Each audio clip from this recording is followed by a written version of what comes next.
बिस्मिल्लाहिर्रहमानिर्रहीम अस्सलामुअलैकुम। तुसी मेरा YouTube channel Chaudhry Mohsin vlog देखते पे हो।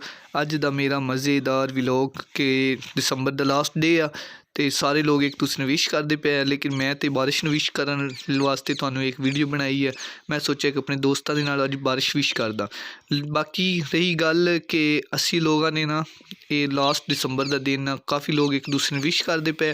सानू चाहिए कि असी एक मुसलमान हाँ तो सानू मुसलमानी तरीके नाल सानू इस्लामी महीने विश करना चाहिए कि मतलब मुबारकबाद देनी चाहिए, ना कि सानू अंग्रेज़ों के माहौल नू इस्तेमाल करना।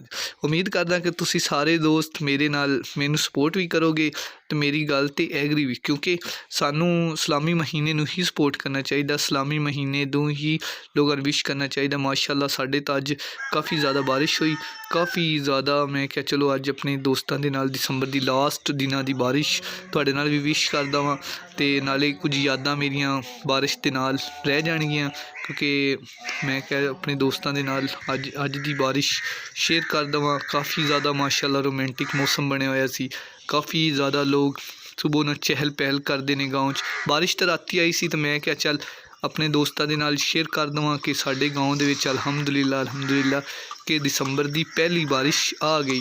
कि काफ़ी लोग हाले बारिश नू तरसदे होने हैं, लेकिन अल्लाह पाक दा शुक्र है कि साडे ते अल्लाह ने अपनी खास मेहरबानी करती, अपनी रहमत करती।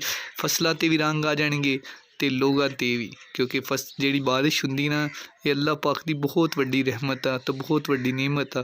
ये जदों आंदी है ते फसलों का देखो कलर ही रात विच कलर इन्ना ज़बरदस्त इन्ना सोहना हो जाता वा कि मैं कहना कि ना असी लख पानी लाई रखिए, लेकिन साड़ियाँ फसलों नू सिर्फ अल्लाह की रहमत की जरूरत। जदों अल्लाह पाक अपनी रहमत कर दे तो सानू असी बहुत ज़्यादा खुशहाल हो जाने।